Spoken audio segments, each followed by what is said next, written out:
దొరసాని కాదు, రాజమాత అంతకంటే కాదు.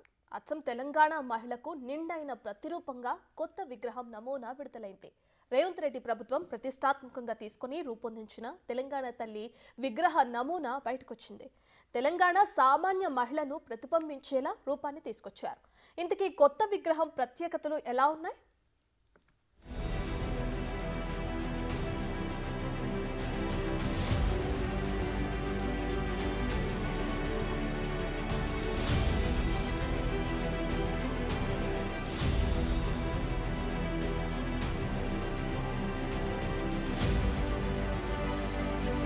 తెలంగాణ సామాన్య మహిళా రూపం, ఇక్కడి అస్తిత్వానికి ప్రతిరూపం.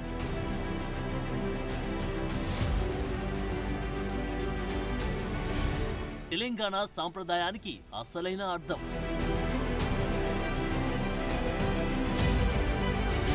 పోరాట స్ఫూర్తికి నిలువుటద్దం. పాదపీఠం నుంచి నుదుటన బొట్టుదాకా.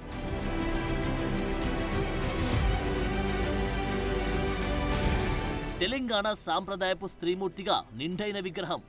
చరిత్ర తెలియకుండా భవిష్యత్తును నిర్మించలేం. అందుకే తెలంగాణ కట్టుబొట్టు, సంస్కృతి, సంప్రదాయం మేళవించేలా ఉన్న ఈ తెలంగాణ తల్లి విగ్రహం సబ్బండ వర్గాల ఆశలు, ఆశయాలకు ప్రతిరూపం. అవును, తెలంగాణ తల్లి విగ్రహ రూపం అందరిలోనూ కొత్త చర్చకు తెరతీసింది. మన కట్టుబొట్టు, చల్లని చూపు, సాక్షాత్తు అన్నపూర్ణాదేవి భువికి దిగివచ్చిందా అన్నట్లుగా ఆకారం. పచ్చని ప్రకృతికి నిదర్శనంగా ఆకుపచ్చ చీర, అందులో బంగారపు రంగులో చిన్న అంచు, సాధారణ గాజులు, కాళ్లకు మట్టెలు, పట్టీలతో అచ్చ తెలంగాణ స్త్రీమూర్తికి ప్రతిరూపంగా విగ్రహాన్ని రూపొందించారు.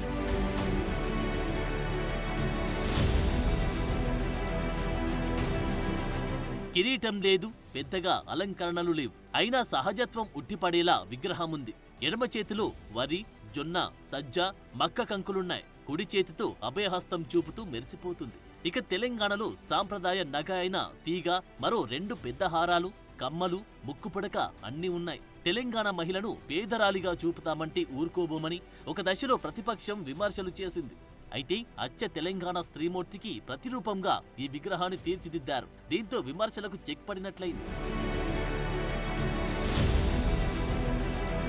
పాదపీఠంపై పిడికిలి గుర్తులున్నాయి. చేతితో తల్లి విగ్రహాన్ని మోస్తున్నట్టుగా పీఠానికి రూపకల్పన చేశారు.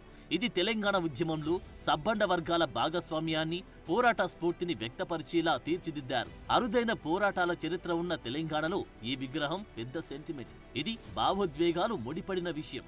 అందుకే అన్ని జాగ్రత్తలు తీసుకుని తీర్చిదిద్దారు. ప్రత్యేక రాష్ట్రం కోసం చేసిన తొలి మలిదశ ఉద్యమాలు, అమరుల త్యాగాలను స్ఫురించేలా రూపొందించారు.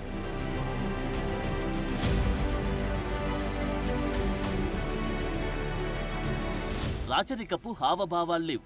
ఉన్నదంతా తెలంగాణ సాంప్రదాయమే. సంస్కృతి సాంప్రదాయాలకు ప్రతీకాత్మకమే. సాంప్రదాయపు స్త్రీమూర్తిగా సబ్బండ వర్గాల ప్రజల ఆకాంక్షలకు అద్దం పట్టేలా, భవిష్యత్ తరాల విశ్వాస స్ఫూర్తిగా రూపుదిద్దుకుంది తెలంగాణ తల్లి విగ్రహం. నిజానికి ఈ విగ్రహ తయారీ కోసం సూచనలు కోరడానికి కేబినెట్ సబ్ కమిటీని ప్రభుత్వం ఏర్పాటు చేసింది.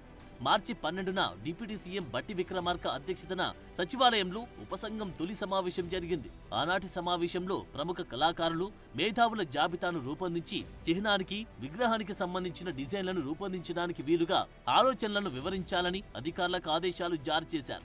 రాష్ట్ర చిహ్నం ప్రజల ప్రజాస్వామిక ఆకాంక్షలను ప్రతిబింబించాలని, విగ్రహం రాష్ట్రంలోని సామాన్య మహిళను ప్రతిబింబించేలా ఉండాలని గైడ్ చేశారు. ఇప్పుడు అందుకు తగ్గట్టుగానే తెలంగాణ తల్లి విగ్రహం రూపురేఖల విషయంలో సీఎం రేవంత్ రెడ్డి చాలా జాగ్రత్తలు తీసుకున్నారు, అందరి ముందుకు తీసుకొచ్చారు.